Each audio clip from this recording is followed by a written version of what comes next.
Pregnancy के दौरान पाँव में सूजन होने के क्या कारण होते हैं, आज इस पर बात करेंगे। प्रेगनेंसी के दौरान अक्सर फीमेल पेशेंट्स में काफ़ी बार पाँव में सूजन देखी जाती है। इसके अलग अलग कारण हो सकते हैं। ज़्यादातर लोगों को ऐसा लगा कि किडनी फेलियर की वजह से पानी भर गया या हार्ट फेलियर की वजह से हो गया, पर ऐसा ज़रूरी नहीं है। बहुत सारे पेशेंट को normal heart, normal liver, normal kidney के बावजूद भी पानी भर सकता है। ये सारे कारणों पर आज बात करेंगे और इसकी क्या इंपॉर्टेंस है, इसको समझने का प्रयास करेंगे ताकि एक अंडरस्टैंडिंग डेवलप हो पाए और पाँव में सूजन को बेटर वे में मैनेज कर सकें।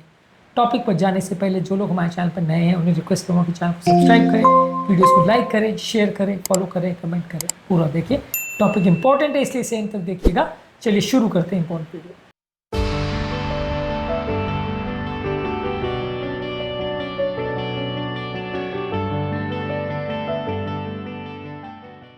सबसे पहला, अगर बॉडी का ब्लड वॉल्यूम बढ़ जाता है प्रेगनेंसी की वजह से, तो इसी वजह से भी ओवरऑल वॉल्यूम बढ़ता है।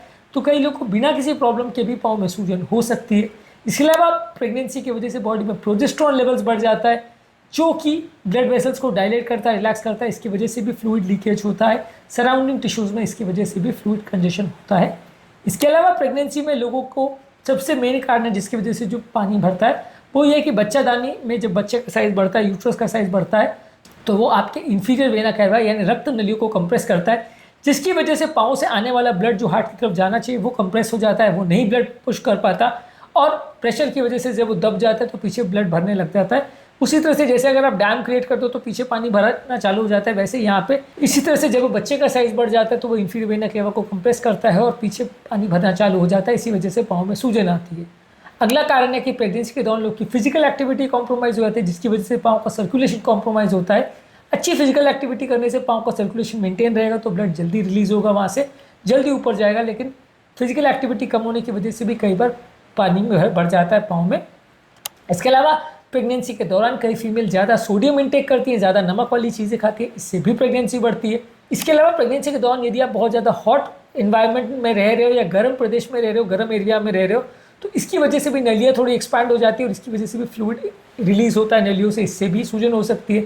इसके अलावा प्रेगनेंसी के दौरान प्री इक्लेम्सिया करके डेंजरस बीमारी होती है जो कि हाई ब्लड प्रेशर की बीमारी है। इसकी वजह से भी यूरिन में प्रोटीन निकलने लगता है, जब शरीर में प्रोटीन की कमी हो जाती है तो ये पाँव में सूजन होना कॉमन है। इसके अलावा प्रेगनेंसी में डीप वीनस थ्रोम्बोसिस भी एक इम्पॉर्टेंट कारण है। इसमें पाँव की नलियों में क्लॉट बन जाता है यानी खून का थक्का बन जाता है, जिसकी वजह से पाँव की नलियों से ब्लड रिलीज नहीं हो पाता और ये धीरे धीरे करके पाँव में भरने लगता है, पाँव सूज जाते हैं। ये भी एक इम्पॉर्टेंट कारण है जिसकी वजह से पाँव में सूजन आती है। ये ज़्यादातर एक पाँव में ज़्यादा होता है, दूसरे पाँव में कंपैरेटिवली उतना सेम टाइम पे नहीं होगा, जबकि बाकी ज़्यादातर कारणों में दोनों पाँव में एक साथ मिलेगा। इसके अलावा प्रेगनेंसी के दौरान काफ़ी लोग का फ्लूइड बैलेंस कॉम्प्रोमाइज़ हो सकता है किडनी फेलियर की वजह से।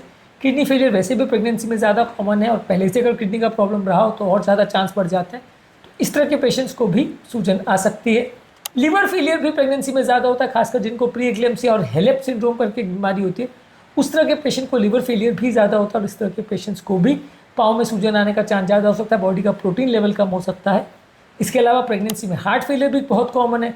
प्रेगनेंसी में अगर किसी व्यक्ति को कोई पहले का वाल्व का प्रॉब्लम है, पहले का छेद का प्रॉब्लम है, हार्ट फेलियर का प्रॉब्लम है, हार्ट अटैक का प्रॉब्लम है, ये सारी चीज़ों की वजह से भी पानी भर सकता है, क्योंकि हार्ट फेलियर में अपने आप में पानी भरना कॉमन है और जब प्रेगनेंसी के दौरान हार्ट फेलियर होता है तो पानी भर सकता है। इसके अलावा प्रेगनेंसी में अगर आप प्रॉपर डाइट नहीं लेते हैं और बॉडी में एल्ब्यूमिन लेवल्स कम हो जाता है, खासकर अगर लिवर किडनी का भी साथ में प्रॉब्लम है, तो वैसे केस में लो एल्ब्यूमिन या प्रोटीन की वजह से mild to moderate kidney failure या लिवर फेलियर पेशेंट में भी पानी भर सकता है। प्रोटीन की कमी होने से जो ब्लड के अंदर जो वॉल्यूम है वो बाहर या एक्स्ट्रावास्कुलर स्पेसेस में निकल जाता है, जिससे कि पानी भर सकता है।